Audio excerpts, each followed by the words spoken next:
Basta kay Sir Rojan, ibang klase. Let's go! Okay, welcome ulit sa ating klase. Sa video na to, pag-uusapan naman natin ang tungkol sa responsibility accounting. Ano nga ba ibig sabihin kung sinabi natin responsibility accounting at anong kinalaman nito sa decentralization? Okay, sige, start tayo. Let's go! Ayan. So again, ang topic natin ay responsibility accounting system. Responsibility accounting system. So, itong responsibility accounting system, ginagamit natin to kapag ang isang organization ay naka-decentralized ang operation. So, this facilitates decentralization. So, paano tinutulungan ng responsibility accounting system ang isang organization na naka-decentralize ang kanilang operation? So, ang definition natin ng responsibility accounting system, ang mga department managers, meron silang ginagawang responsibility reports. Yan. So, di ba nga, sabi natin, ang decentralization, dinedelegate yung authority to decide from top management to lower level management. So, therefore, you're using responsibility accounting system, and under responsibility accounting system, may ginagawa ang mga department managers ng mga responsibility reports. Ano nakalagay dyan? So dito sa responsibility reports, nakalagay dyan yung information tungkol sa performance, sa efficiency, sa effectiveness ng mga department managers. Okay? At saka kasama na rin dyan yung performance ng mismong department nila. So responsibility accounting system produces responsibility reports by providing information about the performance,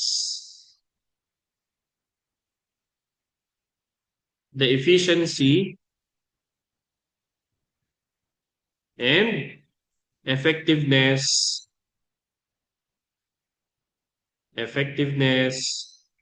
of managers, responsible managers, and their departments na kanilang minamanage. Yan. So itong responsibility accounting, mahalagang management tool ito, especially kapag ang business nga ay decentralized ang kanilang organization. Okay? Gamit itong responsibility reports, so using these responsibility reports, tinutulungan niya yung bawat higher level of management sa pag-evaluate ng performance ng mga subordinates, ng mga managers, at yung kanilang respective units na minamanage. So again, using the responsibility reports, it assists higher level of management, higher level management in evaluating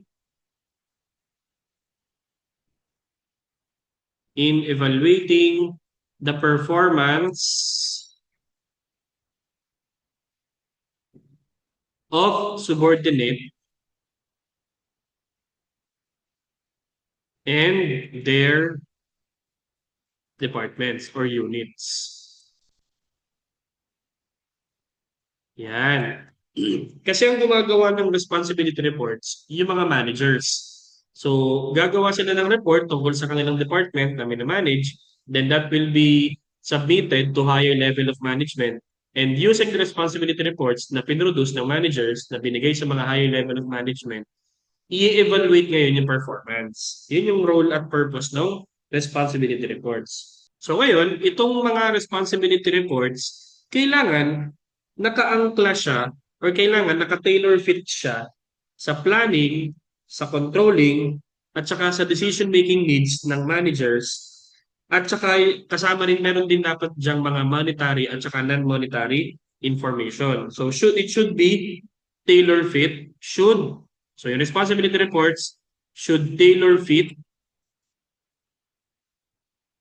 the planning, controlling, and the decision-making needs of managers Tapos, it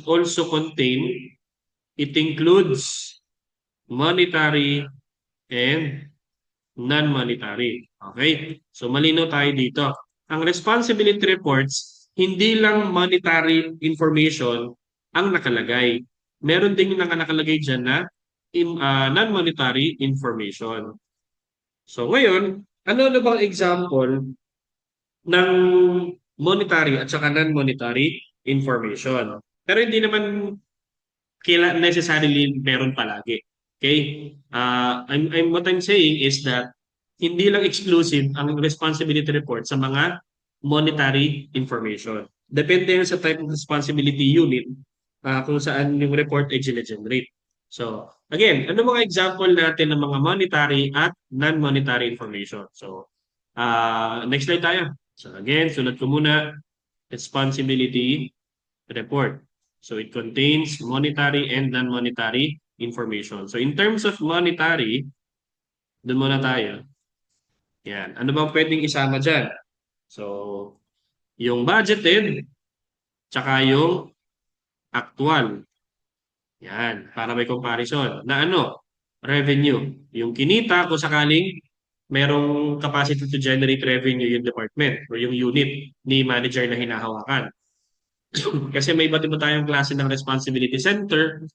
So, kapag halimbawa, wala kang capacity mag-generate ng revenue sa sarili mong department, edi wala ka nito. Pero kung meron, edi yan, kasama yan. Budgeted and actual revenue.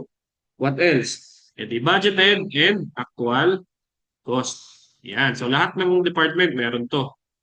Kasi lahat naman ng department gumagamit ng resources. So, budgeted and actual costs para magkaroon tayo ng comparable basis. Okay? What else? Yung variance ng budgeted at saka ng actual. Okay? Variance computations of revenue and costs. Okay? Para ka bang halimbawa, parang ganito ang itsura nun eh. Let's say ito yung report. Yan, yung kapirasong papel. Meron ditong budgeted revenue, actual revenue, tapos yung variance. Yan. Budgeted, actual, tapos yung variance. Yan. So, parang ganun yung itsura ng tatlong yan. Okay? And then, kung meron mang invested assets, sasama din. Mga assets na invest. Kasi, merong responsibility center na tinatawag nating investment center. Kung saan meron silang kapasidad mag-invest ng sariling assets nila. Okay? So, yun. Mapapag-aralan natin yung iba't ibang responsibility center. So, basically, ito yung mga information na nire-report sa responsibility report na monetary ang classification. On the other hand, yun namang non-monetary, so mga walang peso value, non-monetary information, ano yung mga example ng mga hindi pera ang pinag-uusapan pero mahalaga pa din na dapat i-report sa higher level of management. Okay? O let's say ikaw ay isang production department. O, so dapat i-report mo yung number of defects. O, hindi yan pera, pero siya ay mahalaga. Malalaman mo na kung saan nanggagaling yung defects. Okay? What else? Number of orders na backlog. Okay? Ang daming orders na hindi nadi-deliver. So, napepending. Kailangan i-report din natin yan. Number of customer complaints. Kung halimbawa ay nasa sales ka or marketing or customer service. Customer complaints. So, napakalawak ng pwede mong isama sa responsibility report for as long as the information is necessary to be reported. Isasama mo siya sa responsibility report mo bilang manager ng department na yon. Okay, ano pa? Percentage of orders delivered on time.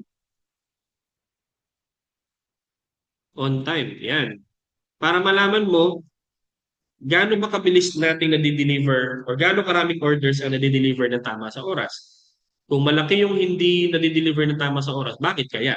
At least, nalalaman din ng higher level. Kailangan i-ano rin natin yan.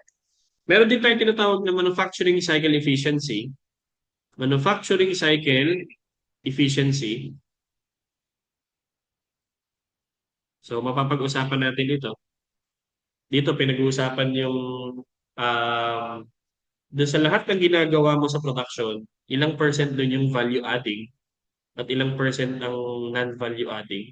Okay? So, kasi halimbawa, 8 hours ka nagpo-produce, pero 3 hours lang talaga yung nakakapagdagdag sa value ng product na pinoproduce mo.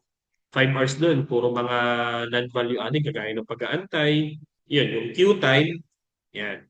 So, what else? Even yung mga absences ng employee, nire-report din natin yan, employee absences. So, pag inisa-isa ko pa ito lahat, medyo madami yan. So, so on and so forth yan. For as long as, for as long as mahalaga siya at siya ay under ng department mo, at sa tingin mo, dapat yan i-report sa higher level of management for the improvement of your department or unit, you need to include that, especially kung makaka-apekto yan sa overall objective and accomplishment ng goal ng organization. Okay? Yan. Sige, next slide tayo. So ano pang nakalagay dun sa responsibility report? So sa responsibility report na ang gumagawa ay manager, dapat nakalagay dun in terms of monitoring, yung kaya lang niyang kontrolin. Okay? So the responsibility report ng manager should include, kasi pinapakita dito yung degree of influence eh. So, it reflects the degree of influence. Influence ng manager sa kanyang department.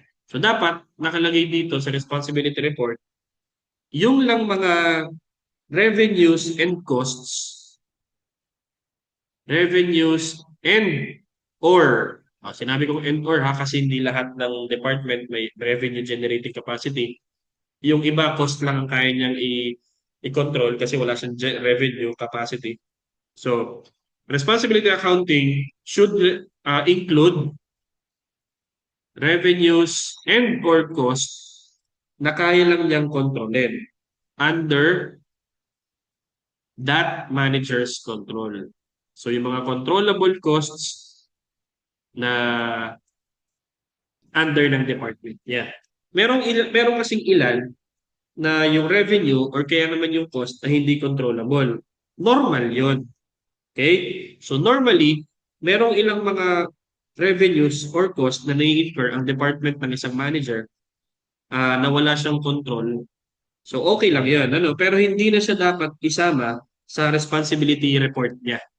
Kasi dapat yun lang kaya niyang kontrolin. Ang isasama sa responsibility report. So kung meron man siyang mga cost na may incur na hindi niya nakokontrol, that should be a separate classification. Okay? So, in the instance that there are costs, costs are non-controllable,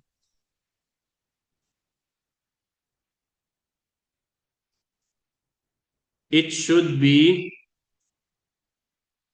separately reported.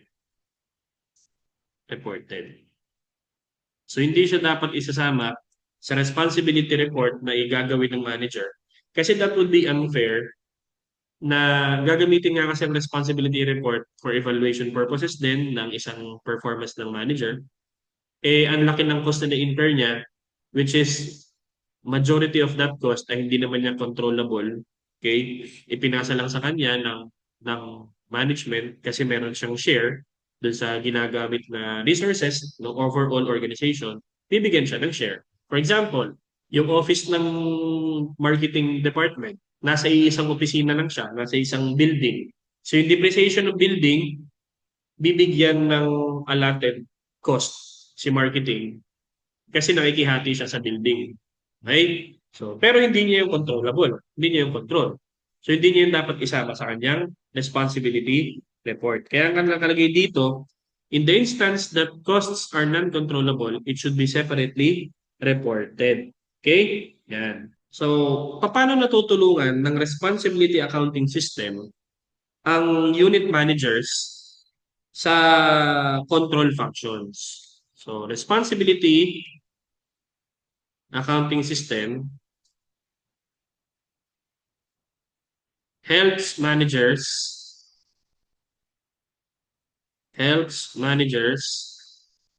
to conduct 5 basic control function. Ano-ano yung mga control function na tinutukoy dito na nakakatulong sa managers pag gumamit siya ng responsibility accounting system. So, natutulungan siyang makapag-prepare ng plan. Okay? Prepare a plan. Okay? So, nagamit siya ng budget at ginagamit natin itong plan na to communicate expected output at saka para makapag-delegate siya ng authority. Okay? What else? So, gather actual data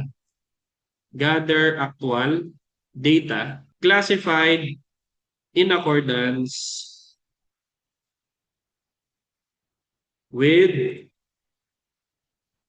the activities and categories specified in the plan. Specified in the plan. Yan. So after gumawa ng plan ni manager, which is using budgets and standards, mag-gather na siya ng actual data para makita niya kung yung bang mga nasa budget ay nasusunod. So mag-gather na siya ng actual data. So gamit ang responsibility accounting system, nire-record natin tsaka nasa-summarize natin yung data for each unit. Okay? Yan. Next. So dahil meron na siyang actual data, may budgeted data siya, monitor natin yung difference. Monitor the differences between the plan and the actual data. Plan and actual data. Yan. So may mga intervals kayong i-schedule dyan. Next. So kung sakaling meron tayong difference, dito papasok si manager na i-exert niya yung kanyang influence. Exert managerial influence. In response to significant difference. O ngayon, gamit yung responsibility report, nalaman ng managers na merong significant difference between the budget and the actual. So kailangan meron siyang gawin as manager to eliminate or to reduce that difference next time. So dahil sa araw-araw na contact ni manager sa operation, kailangan aware siya sa mga significant variances bago siya gumawa ng report. Dapat ma-identify niya kung bakit may variance. Okay? At saka dapat i-correct niya yun kung sakaling may variance. Sa point of view naman ng top management, okay? Baka hindi niya kasi alam yung operational variances kasi operational yan eh. Ang manager kasi operational sila. Baka hindi yan alam ng top management. Okay? Hanggat hindi niya nire-receive yung responsibility report. Kasi nga, di ba, si manager, gagawa siya ng responsibility report, okay? Na dapat, yung responsibility report na yan, ibibigay niya sa top management. Okay? Hanggat hindi nakaka-receive si top management ng responsibility report, hindi siya aware sa mga variances na nangyayari sa operation.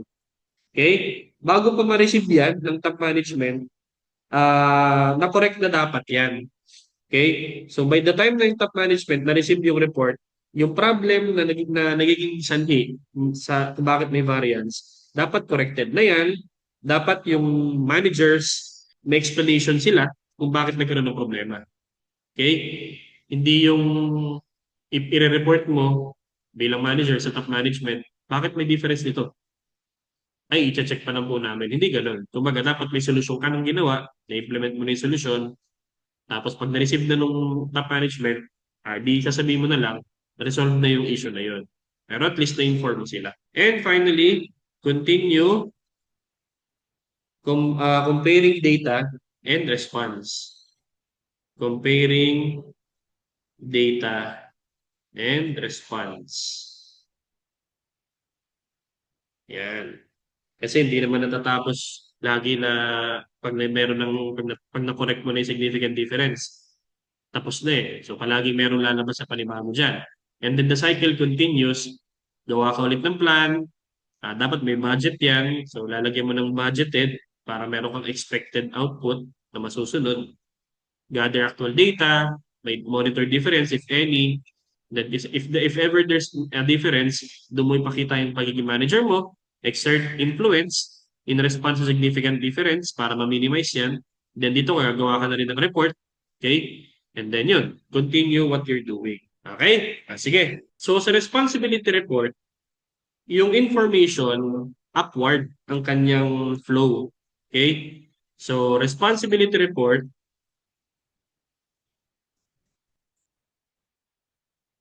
reflects upward in flow of information. Yan, pataas ang communication, upward flow of information. Kasi nga, sinong gumagawa ng responsibility report? E di yung unit manager na responsible sa kanyang unit or department. Kanino mo pupunta yun? Okay? So, sa top management. Nangyari, from managers, gagawa sila ng responsibility report, tapos ibibigay nila yan sa top management. So pinapakita din dyan yung lawak ng authority or lawak ng responsibility na meron ang unit managers or top management. Pero hindi naman yan agad-agad na managers, president agad. Hindi naman. Basta upward yung information. Halimbawa, managers. Okay? Unit managers, unit managers. Tapos, kung meron silang vice president, edi vice president, tapos president. Yan. Depende na yan. Depende yan sa organization structure. Basta habang pataas, nagkakaroon na rin ng sariling responsibility report. Ito, gagawa rin to ng sarili niyang responsibility report. Pero sakop niya na ay yung mga managers na nasa ilalim niya. Pero meron din siyang sariling information na galing sa offices niya. Yun nga lang, isasama na niya yung responsibility report na ginawa ng manager niya sa kanyang mismong report. Halimbawa, production. Ito muna. Production department. Di may sarili siyang manager. Okay? Gagawa siya ng responsibility report or performance report. Ano yung mga i-report niya? Yung mga cost na controllable. Direct materials, direct labor, magkano nagastos niya, lahat-lahat, supplies, factory overhead, etc. So lahat yan meron niyang pesos equivalent. Okay? So yan, ang isasama niya, yung mga controllable cost sa kanyang performance report or kaya naman sa kanyang responsibility report. So ngayon, itong total na yan, let's say meron siyang vice president for production. So let's say VP for production, VP for production. Yan. Meron din siyang sariling responsibility report. So let's say ito yung Respo report. Yan. So ito yung kanyang responsibility report. Ngayon, yung responsibility report, yung amount na ni-report ni manager, isasama ngayon yan ni VP sa kanyang sariling responsibility report. Yan. Halimbawa, si VP for production may sarili siyang cost. Admin. Halimbawa, admin expenses. Yan, may sarili siyang cost. Yan. Okay? Pagdating sa kanya, meron din siyang production department. Kasi yun yung kanyang hinahandle. Production department. So yung pesos nun, yan. Yun yun. Isasama na yun. Tapos, pagdating ngayon, hindi siyang pinakamataas. Pagdating kay President, meron din siyang responsibility report. Kasi responsible siya for the overall organization. President, so meron din siyang responsibility report. Responsibility report. Yan. So meron din siyang responsibility report. Ano naman ang ilalagay niya diyan? Kung sino yung mga vice president, meron din siyang admin office o admin cost, admin expenses. Tapos marami pa siyang president sa ilalim niya. VP for finance, VP for sales, VP for production. Yung total expenses ni VP for production or total monetary information, okay? Ito naman ngayon yung i-report niya ni the president. Okay? Yan. So, ibig sabihin, every level of management, may kanya-kanya silang responsibility report. Okay? Hindi lang si managers, basta yan ay meron kang responsibility na daladala at meron kang authority to decide and you're responsible for that decision, you need to provide a report for that. Okay? So that's how responsibility accounting system works. Yan. So again, ang mga managers, nakakatanggap sila ng information tungkol sa kanyang immediate areas of control, yung operation, and sinasummarize niya yun, gumagawa siya ng responsibility report, na kung saan yun ngayon ang ipapasa niya sa susunod na mas mataas na level of management. Okay? Pero pagdating ngayon sa next level of management, hindi na ganun ka-detailed. Kaya mapapansin ninyo, hindi naka-detailed yung production report nito ni manager. Basta total na lang. So hindi ngayon alam or hindi malinaw kung anong mga kasama doon. Basta yun yung total. So nagkakaroon tuloy ng pyramiding of information. Summarizing results causes pyramiding of information. Kasi sa mababa, detailed siya. Pagdating sa pataas ng pataas, nagiging general na yung information kasi total na lang siya. Okay? So, yung report sa lowest level units, highly detailed siya, whereas mas nagiging general yung information habang napunta sa pataas ng level of management. So, paano ngayon magkakaroon ng detailed information? Kapag yung upper level management gusto niyang malaman yung details, di babasahin niya ngayon yung report na ginawa nung department na yun or nung manager na yun. Yung responsibility report na ginawa ni subordinates para nandun yung details. Okay? So basically, ito yung concept ng responsibility accounting, okay? At kung ano yung kinalaman niya sa decentralization. So habang nababa yung authority to decide, kailangan responsible ka rin doon and to determine yung responsibility na yon in the form of report. Yun nga lang, minsan, ang responsibility accounting, nagkikreate siya ng ilang managerial issues. Okay? So, responsibility accounting creates some managerial issues.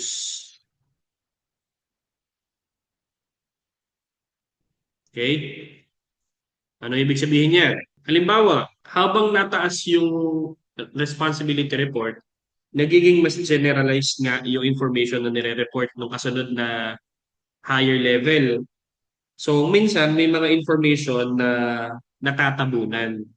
Dahil nga hindi alam yung detail, yung total na lang ang nire-report ng kasunod, kagaya nitong si VP for Production, na natatabunan yung details, minsan merong information na naiitago. So nagkakaroon ng managerial issues siya. No? So lalo na kapag yung iba't ibang units within the responsibility accounting system, nag-compete sila sa bawat isa para sa resources. Yung mga managers, pwede nilang gawin is i-promote yung sarili nilang agenda by blaming others for problem. No? Ayan. So, pwedeng magkaroon tuloy ng lack of goal congruence. Doon pumapasok yung disadvantage ng decentralization. So, yung competition na yun, dahil nga nagkakanya-kanya sila, no?